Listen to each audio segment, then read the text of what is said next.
So let's start with order 12 admissions. तो admission होता क्या है? किसी ट्रुथ को एडमिट कर लेना, किसी फैक्ट को एडमिट कर लेना, मतलब एक्सेप्ट कर लेना। हाँ, ये मैंने किया था, तो ये होता है admission. The notice of admission of case. अब कैसे, कौन सी पार्टी कैसे बताएगी कि मैंने ये चीज़ एडमिट कर ली है? या तो कोर्ट अज्यूम कर लेता है, अगर डिफेंडेंट ने इस चीज़ को डिफेंस नहीं किया मतलब वो इस चीज़ को एडमिट कर रहा है। ठीक है। अब रूल 1 क्या बोलता है? एनी पार्टी टू सूट में गिव नोटिस। कोई भी पार्टी सूट की नोटिस दे सकती है बाय हिज प्लीडिंग, या तो रिटन स्टेटमेंट में या प्लेंट में। अगर कोई पर्सन उस चीज़ को डिफेंड नहीं करता है कि नहीं ये मैंने नहीं किया, तो ऐसा माना जाता है कोर्ट की नज़र में कि ये उसने किया है, ये एडमिट कर रहा है। या तो ओरली एडमिट कर सकते हैं या नेसेसरी इम्प्लीकेशन से एडमिट कर सकते हैं। नेसेसरी इम्प्लीकेशन क्या होता है? कि कोई ऐसा फैक्ट प्रूफ कर दो कि वो चीज़ प्रूव हो जाए कि हाँ हो गया। फॉर एग्जाम्पल, नेसेसरी इम्प्लीकेशन हमने देखा था कि डिनाई कैसे कर सकता है नेसेसरी इम्प्लीकेशन में, तो वो मेरे पुराने वीडियोस में ऑलरेडी है। तो any party to a suit में give notice by his pleading or otherwise in writing.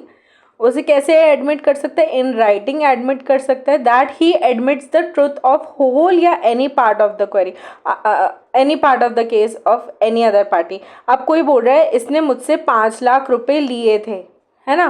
Plaint में ऐसा प्लेंटिफ ने लिख के दिया कि इसने मुझसे 5 लाख रुपए लिए थे पर वो लौटाए नहीं अभी। अब डिफेंडेंट क्या बोल रहा है अपने रिटन स्टेटमेंट में? वो बोल रहा है कि मैंने 5 लाख नहीं, मैंने 2 लाख रुपए लिए थे। तो वो 2 लाख के पार्ट को क्या कर रहा है? एडमिट कर रहा है। Notice to admit documents. Then either party may call upon the other party to admit within 7 days from the date of service of notice of any document saving all exception. आप क्या कर सकता है? कोई भी पार्टी, अब plaint तो submit करती है, वो तो पुरानी बात हो गई है ना। अब कोई पार्टी, ये हमने 11 में भी देखा था कि कोई पार्टी क्या कर सकती है? एक नोटिस भेज सकती है। इंटेरोगेटरीज भी काइंड ऑफ सेम ही चीज़ है। नोटिस भेज सकती है किसी पार्टी को।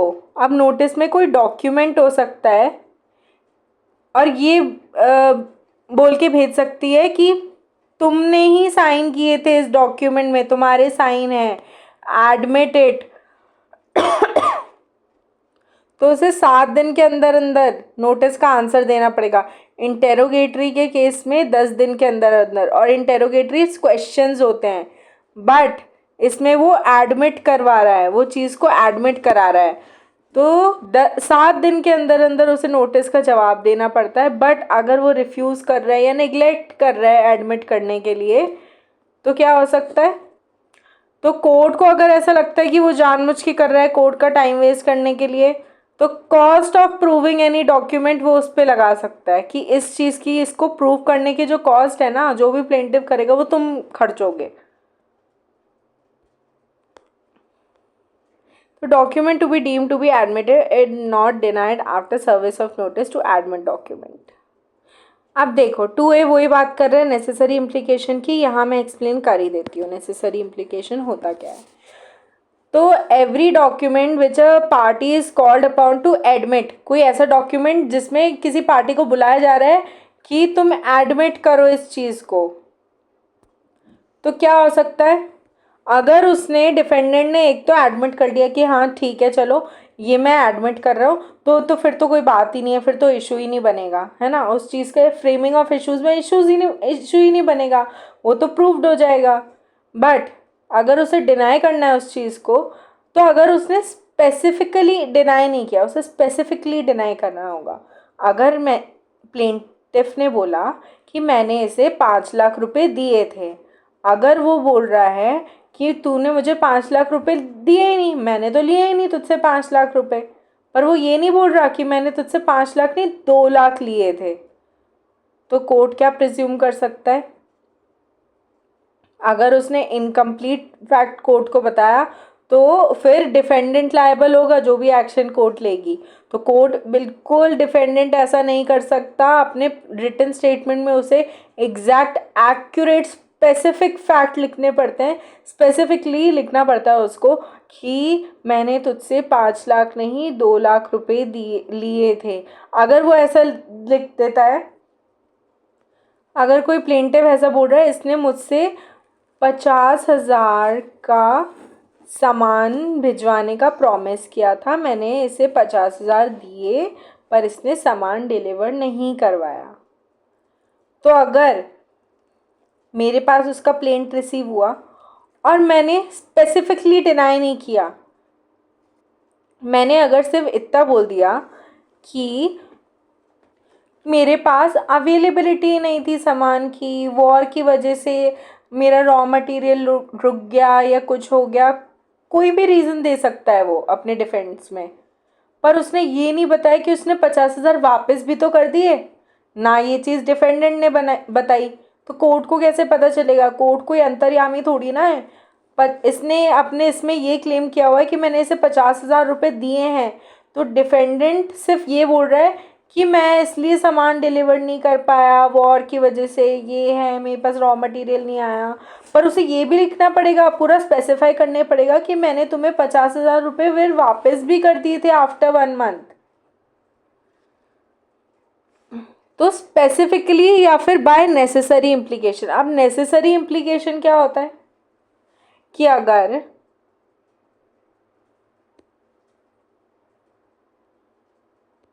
ये कोई प्रॉपर्टी है, ए और बी में डिस्प्यूट चल रहा है कि प्रॉपर्टी का ओनर कौन है।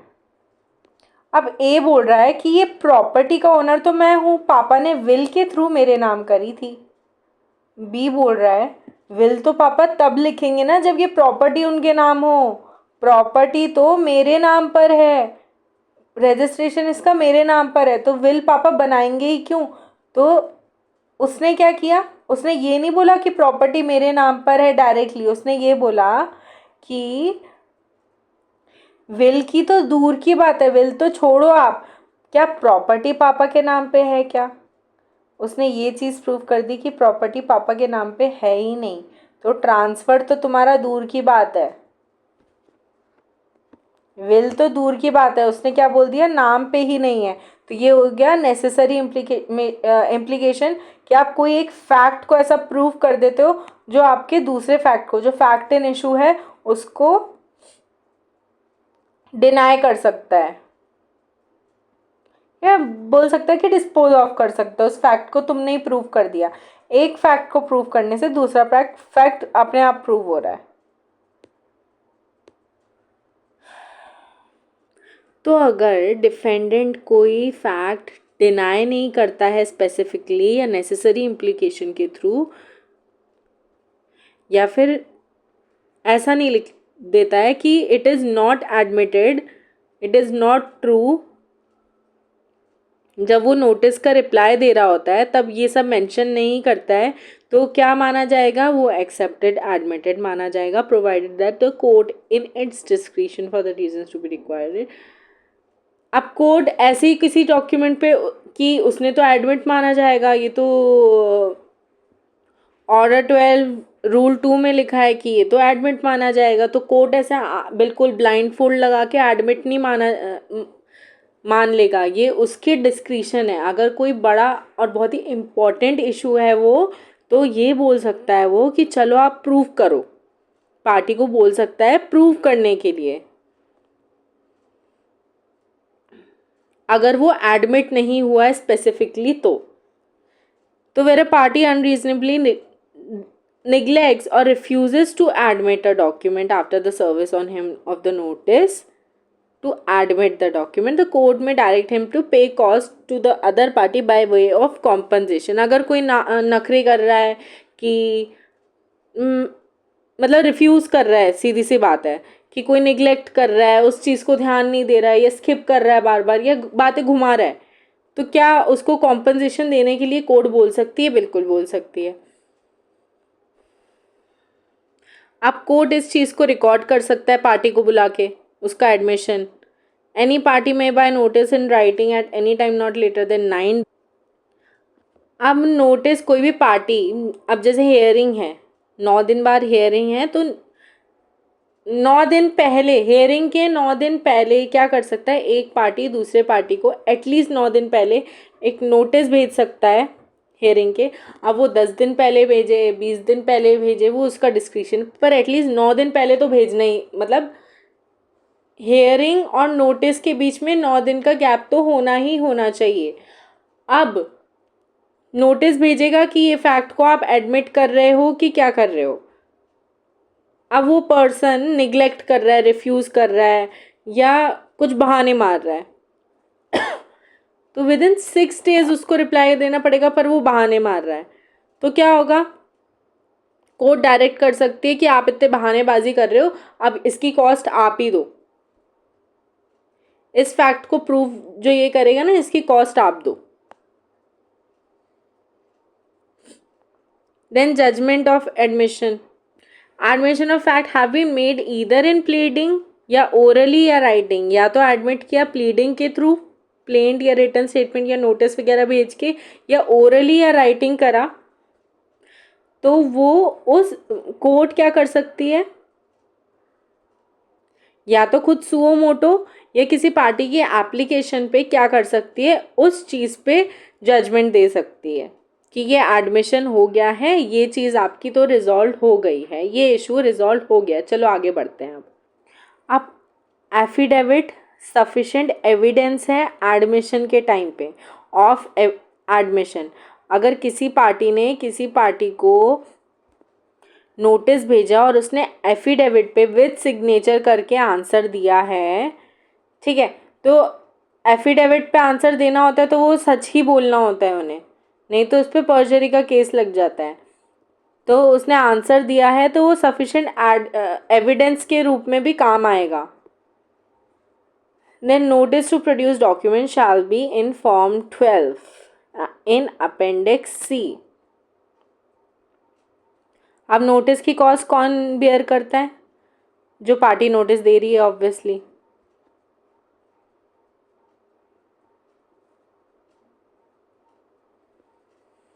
नाउ ऑर्डर 13 भी कर ही लेते हैं, एक बार देख लेते हैं इसको। ऑर्डर 13 क्या बोलता है, production, impounding, return of documents. पहले तो इनके मीनिंग समझो। प्रोडक्शन मतलब कोई चीज़ को प्रोड्यूस करना, मतलब सामने पेश करना। कोई भी चीज़ इंस्पेक्शन के लिए जब कोर्ट के सामने पेश करने को लिए बोलता है कोर्ट, तो उसे बोलते हैं production of document. Impounding of document क्या होता है, इम्पाउंडिंग मतलब होता है कि अब कोई ऐसा डॉक्यूमेंट है जो फ्रॉडुलेंट है, जिसमें कुछ ऐसा फ्रॉड वाली फॉर्जरी, मान लो फॉर्जरी की हुई है, साइन वगैरह किसी और ने करी, अब कोर्ट क्या उसे वापस दे देगा कि तुम, मतलब टैम्परिंग भी तो हो सकती है, तब वो एविडेंस हो गया ना उसके अगेंस्ट, तो उसका क्या कर लेगा, इम्पाउंड कर लेगा, मतलब डॉक्यूमेंट को सीज कर लेगा। Then return of document. Return of document मतलब आपका डॉक्यूमेंट यहाँ से लेके जाइए। कोई भी अपना रिटर्न ऑफ डॉक्यूमेंट मांग सकता है। अगर एक बार केस ख़त्म हो गया तो डॉक्यूमेंट वापस मांग सकता है, अगर केस अपील के लिए नहीं जा रहा है तो ये सब हम देखेंगे ऑर्डर 13 में। Original documents to be produced at or before the settlement of issues.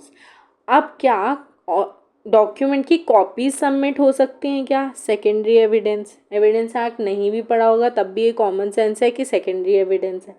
Original document क्या होता है, प्राइमरी एविडेंस।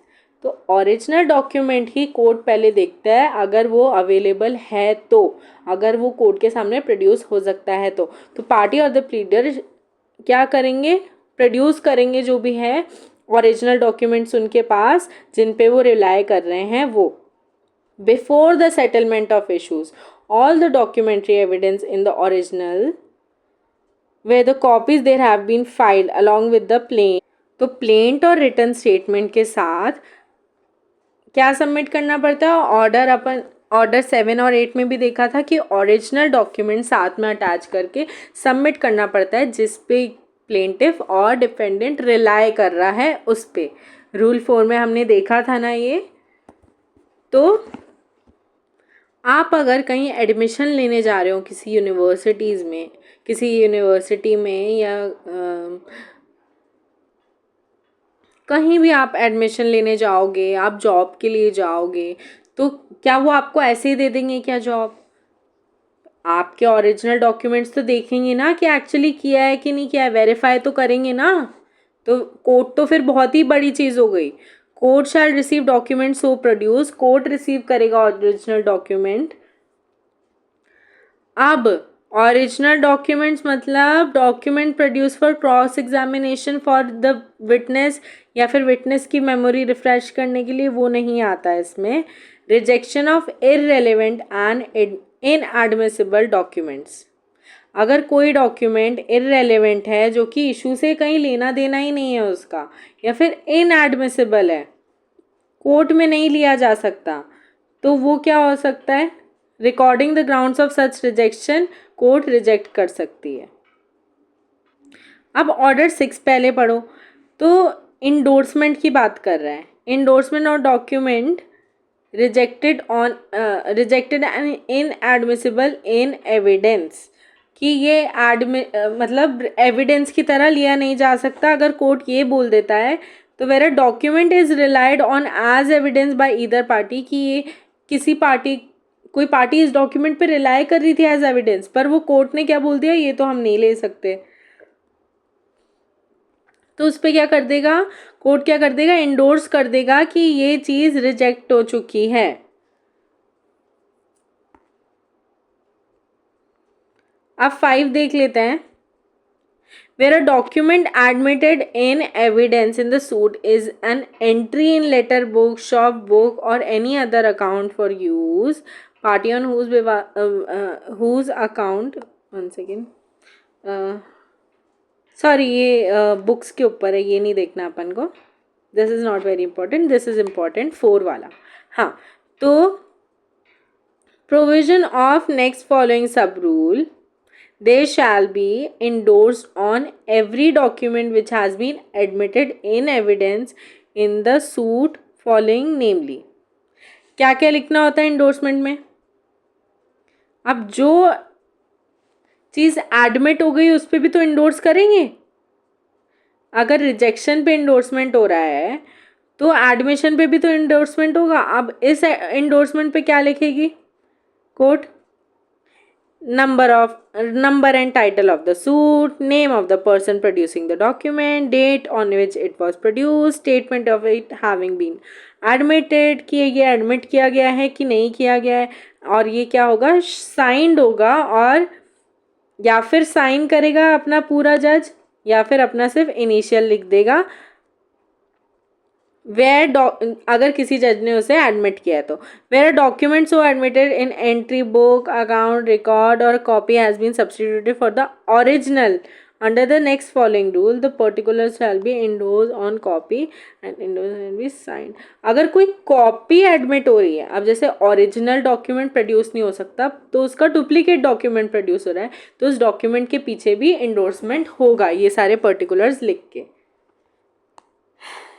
ठीक है, रिजेक्शन के टाइम भी ये सब चीज़ें लिखनी है, नेम वगैरह। अब जो चीज़ एडमिट हो जाएगी वो कोर्ट के सूट के रिकॉर्ड में अटैच कर दी जाएगी, और जो रिजेक्ट हो गई होगी उसे वापस रिटर्न कर दिया जाएगा। सीधी सी बात है 7 में। देन कोर्ट में order any document to be impounded. अगर कोर्ट को ऐसा लगता है, कोई भी सफिशिएंट कॉज दिखता है, तो वो क्या कर सकता है? कोई भी डॉक्यूमेंट को या बुक को क्या कर सकता है? इम्पाउंड करवा सकता है, सीज करा सकता है। It should be kept in the custody of an officer of the court and for such period, जो भी पीरियड कोर्ट को ठीक लगता है उस पीरियड तक के लिए उसे कस्टडी में रखवा सकता है। Then return of admitted document. अब कोई भी पर्सन को वो एडमिटेड डॉक्यूमेंट वापस लेना है कोर्ट के पास से, unless it has been impounded. Impounded document तो कोर्ट तभी वापस करेगा जब उसकी मर्जी होगी, पर कोई ऐसा ओरिजिनल डॉक्यूमेंट अगर प्लेंटिफ ने दिया हुआ है तो कब कब वापस ले सकता है वो document? whether suit is one which an appeal is not allowed।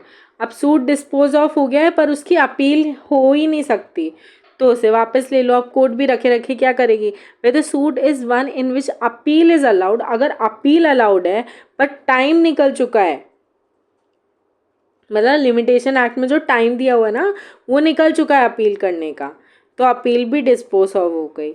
Then provided that the document may be return at any time earlier than prescribe by this rule if the person applies for deliver to the proper officer for being substituted for original. कोई अगर certified copy लगा दे उसके substitute में तो वो original वापस ले सकता है,